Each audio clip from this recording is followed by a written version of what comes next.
Hello, everybody. This is the Elderly Brothers with our special guest.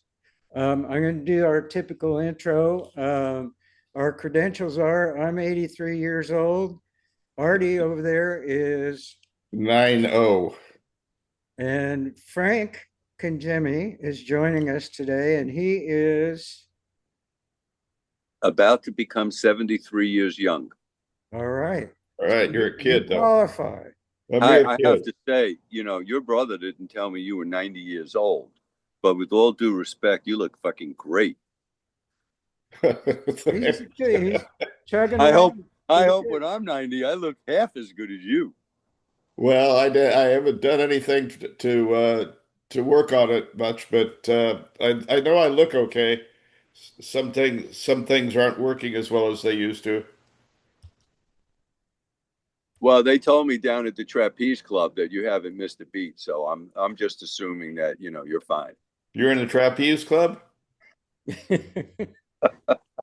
Yeah, I happened to be there, and you were held in a very high regard. He's the I Commodore. I work without a net. I heard that about you. So, Frank, I don't know if you ever looked at any of these Elderly Brothers podcasts, but they're basically pretty much um, unorganized, off the cuff, Free and form. I what? love it. That's the way we roll. I know. Well, but you're here because you're a specialist, and we oftentimes are talking. We say we got to get somebody who knows what they're talking about on here. Well,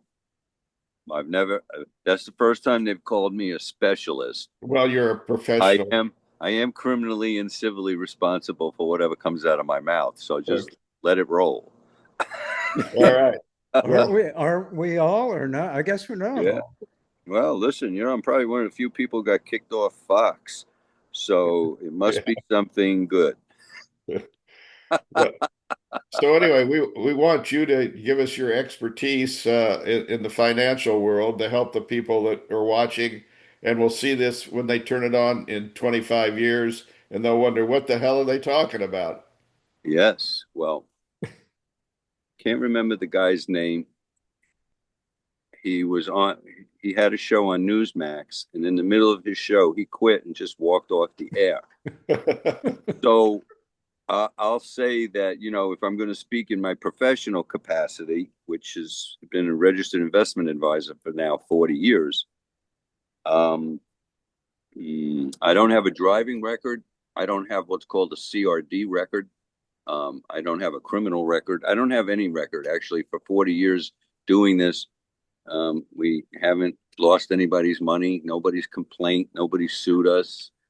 And But we did make lots of headlines.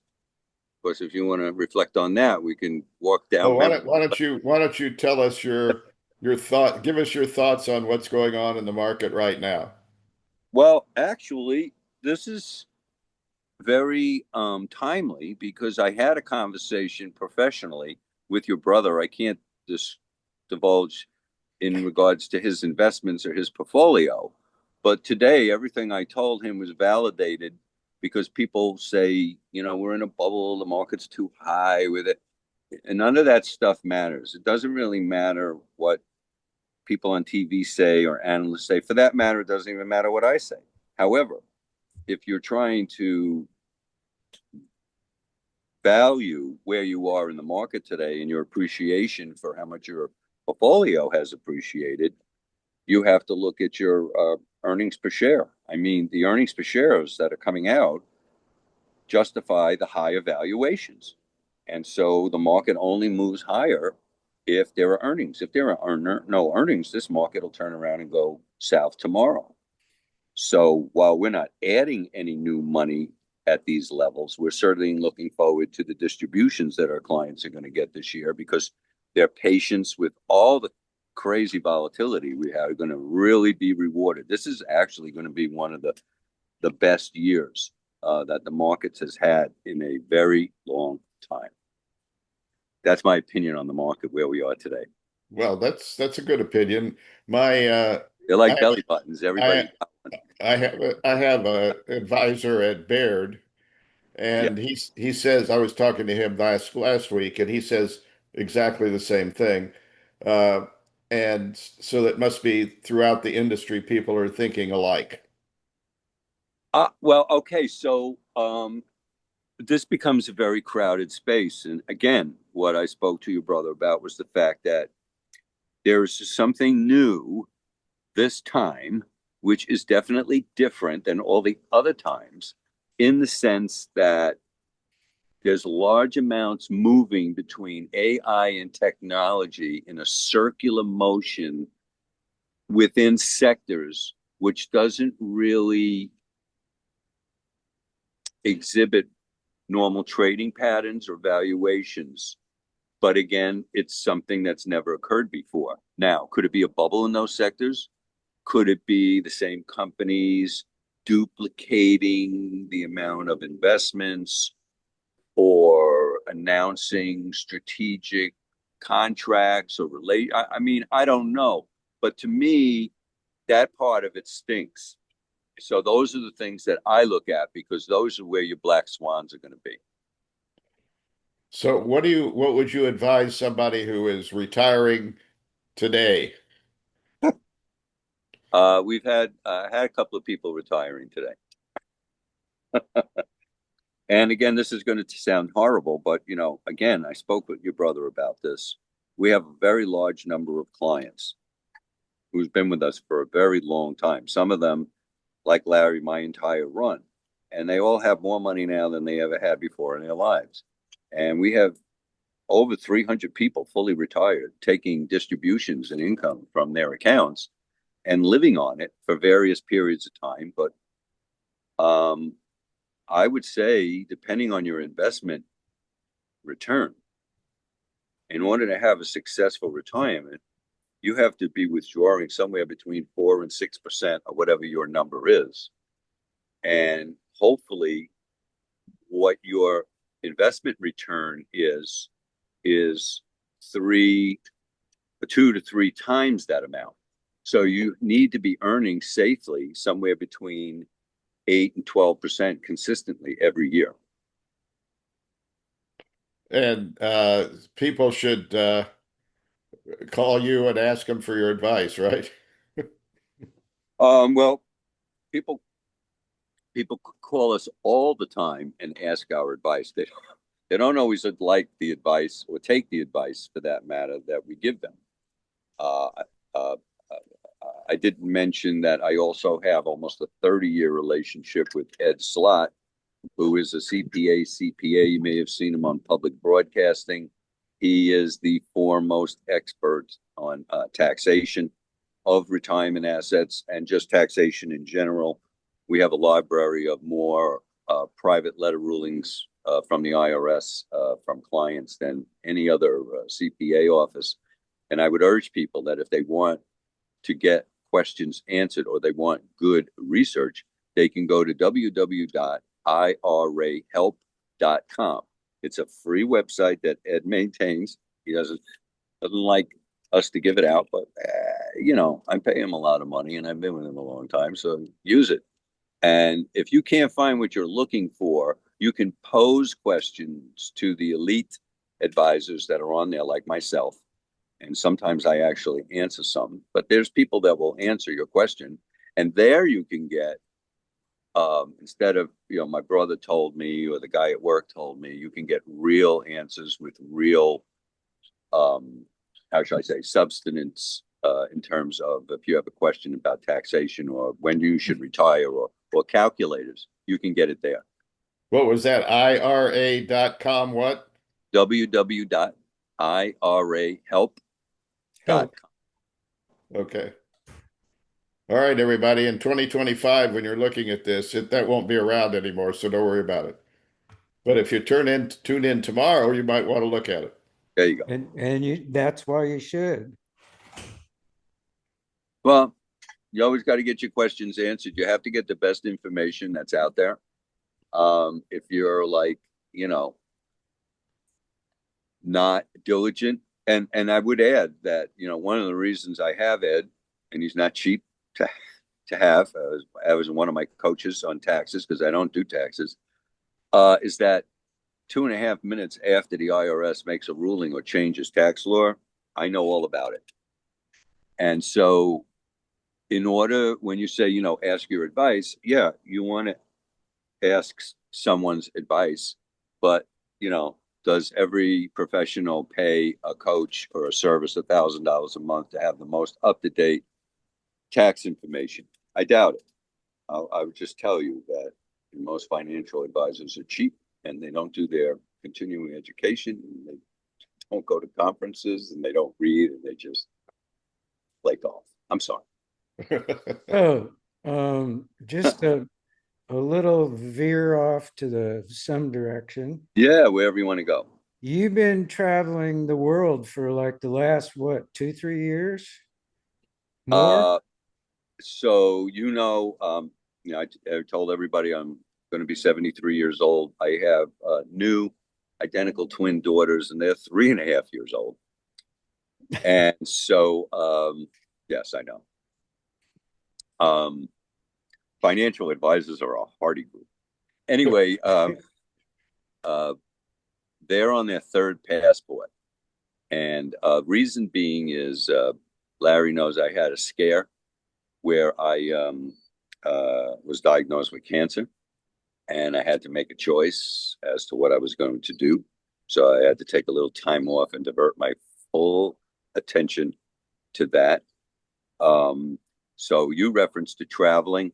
I won't tell anybody at this point exactly what I did so that I no longer have cancer. I'm cancer free. That's probably another podcast, but yes, Definitely. in roughly almost 35 countries in the last 2.5 years with my kids, from Iceland to Antarctica, from Hong Kong to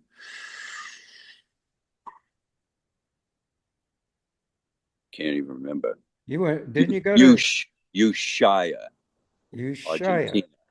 And where might The that be? southernmost tip in Argentina. So Is it what, so of all these travels, Yes. what was the coolest thing you saw? Well, for me, after the cancer, being in Rio and being with Christ the Redeemer, I know we're not supposed to talk about, religion, but it was for me. I had some sort of experience there. It's just someplace I always wanted to go. It was on I don't know if you'd call it a bucket list, but my list starts with an F. So, for your audience, they can, just move the B, replace it with an F. That's my list. I've been to Sicily a couple of times. My wife surprised me. She didn't know it, but she took me to the same hotel where I took my father when he turned 80 on my birthday last year. She told me we were going to Milan to catch a plane directly back to the States because the airport is nicer or better. And we wound up in Sicily. I said, "Hey, what's going on here?" And when we went to the hotel, I almost fell down because it was the hotel um, um, that I had taken my father to when he turned 80. So it was a very nice trip. I had all my kids with me, which was the nicest thing, and the nanny. But I would tell your viewers, anybody who's watching this, I'm licensed all over the country, and I used to travel and speak. I referenced, getting kicked off Fox, but I used to do a lot of TV. I used to do a lot of media. I used to do a lot of things. I used to work very hard because I thought that was the most important thing until they called me and told me I had cancer. In that 3 to 5 second window, my perspective on life and everything in it changed. So it became more important to figuring out how I was going to stay here alive. And after that, I can remember the day I completed radiation. My son was amazed because I rented a minivan. He goes, "Where are you going?" I said, "I just got to go." Because I had only been doing chemo and radiation and other things. And I told him I had to go. And, for your audience, what's funny about this is the cancer was in my ass. So he didn't understand why I was going to get into a minivan and sit on my ass and drive across the country with my family. So the next day he came in with one of those donut things. So he did not fight my decision, but he enabled me, you might say. And so that's it. I went cross country. I hiked in the desert at 120 degrees. I hiked into caves that were 2,000 feet below the ground in Arizona. I really pushed myself, to get back to where I am. Happy to say I did more weight last week. 30-pound barbells, 3 sets of 15, bench press than before when I had before cancer. So there's life after cancer, just like there's life after divorce. And you're doing trapeze too? Yeah, I am able to come back to the club. Yes, yes. They showed me the video, so I thought you were amazing at any age. The I had a friend, you know Marty Lipset, Larry. You met him, I'm sure. Yeah. Who took trapeze lessons in New York, and he must have been in his 60s at the time, maybe a little bit more, but uh, decided he wanted to take trapeze lessons for some reason, and he did. And I don't know if it did anything for him or not, but uh, I think he worked without a net too and fell on his head. So I don't know if I'm understanding what trapeze means. Yeah, you're flying I'm under the thinking radar. all kinds of weird stuff. Yeah, well, then you're right there. So I mentioned this to Ardy the other day because I always remember this, and I expect you do. And if you don't want to talk about it, it's okay. But do you remember at one point I was working for a firm in the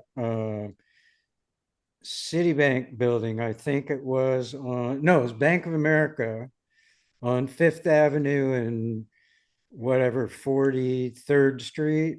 Oh, when I called you out of the blue, Mm-hmm. yeah, I don't have a problem with that. I'm old.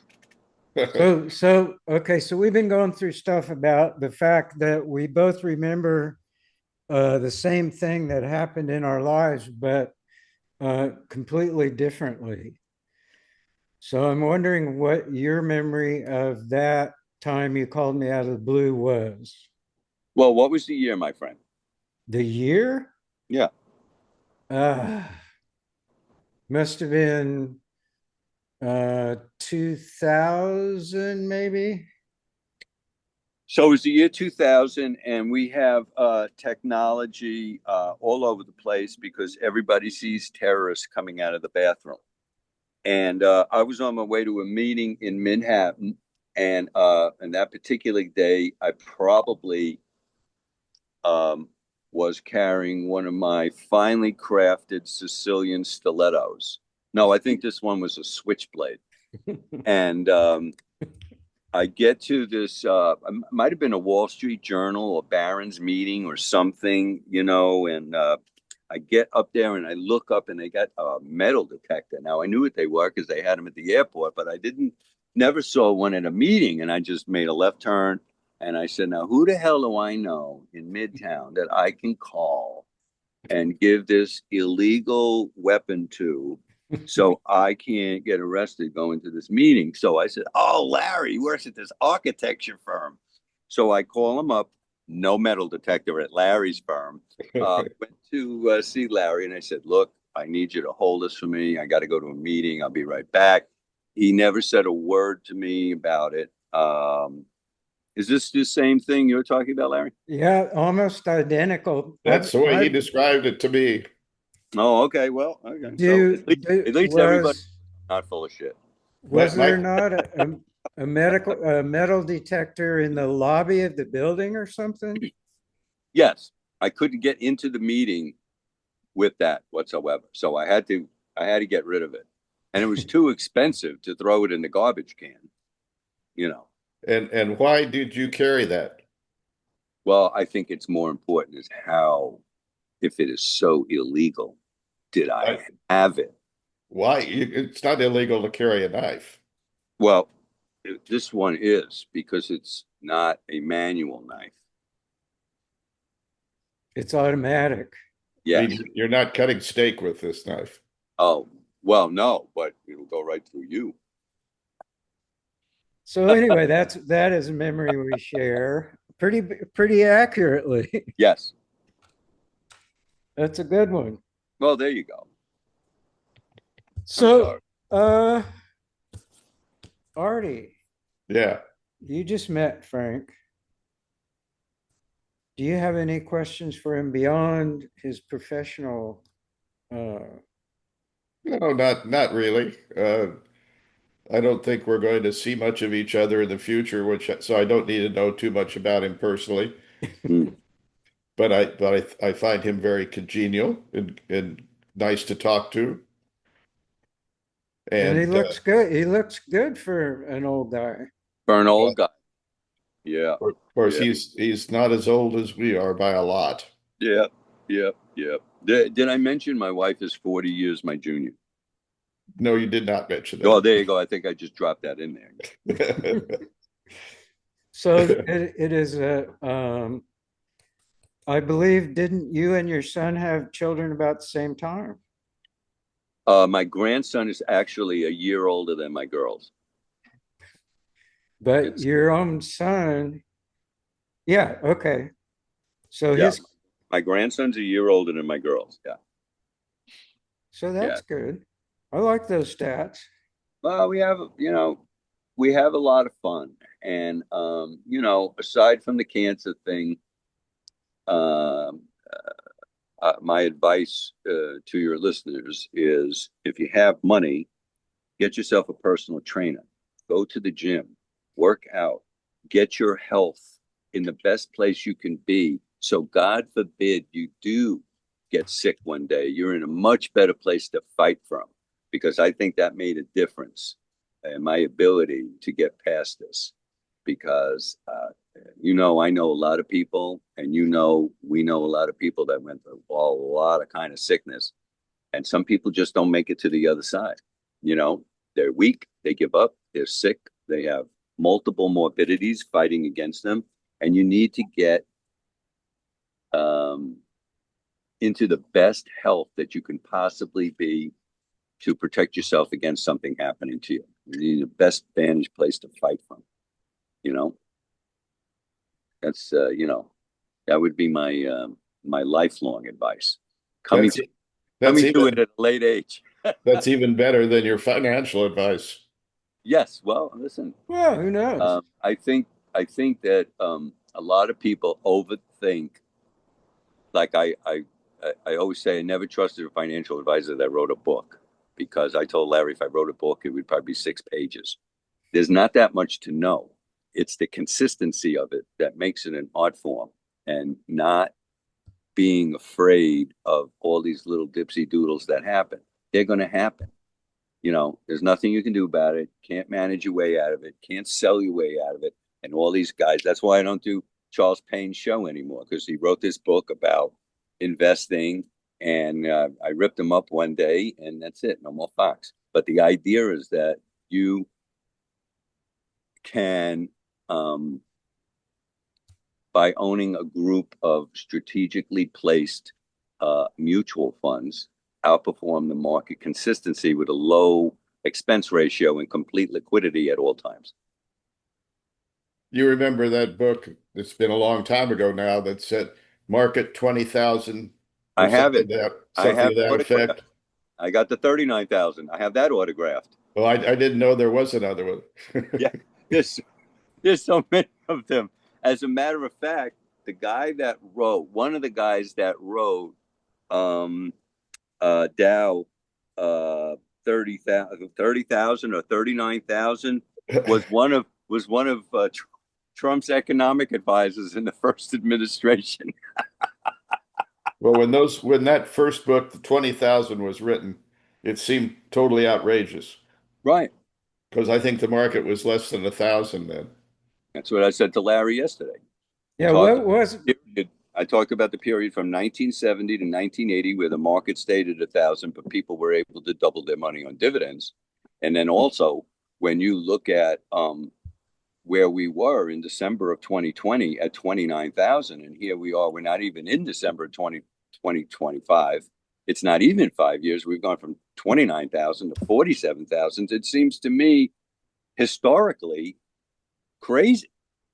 But nonetheless, I have to manage money in this market. So I can't manage money thinking how crazy this is. I have to manage money based on what's happening right now because my clients have to participate, whether I think it's crazy or not. Doesn't matter what I think. And it's what you got. You got to play the cards you have. You got to know when to hold them, know when to fold them. Okay, that's enough. So we started 40 years ago, right? A long time, my friend. And it was 1,000 then. Yeah. Two of Holy my cow. marriages didn't even last that long.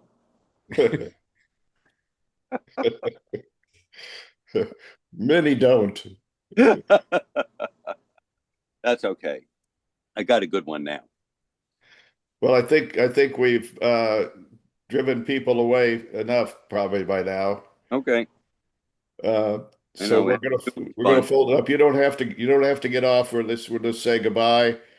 Look for us on YouTube at elderlybrothers-us, And and you'll see all the episodes. what we forgot to mention at the beginning, which we always do, is this is episode 40.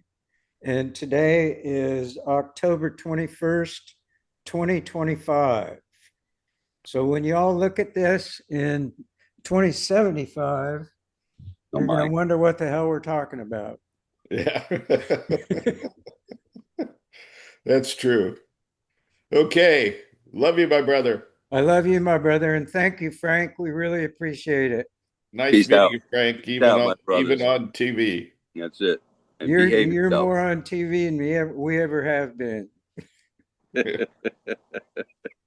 All right, you guys take care. Be well. Okay. See you.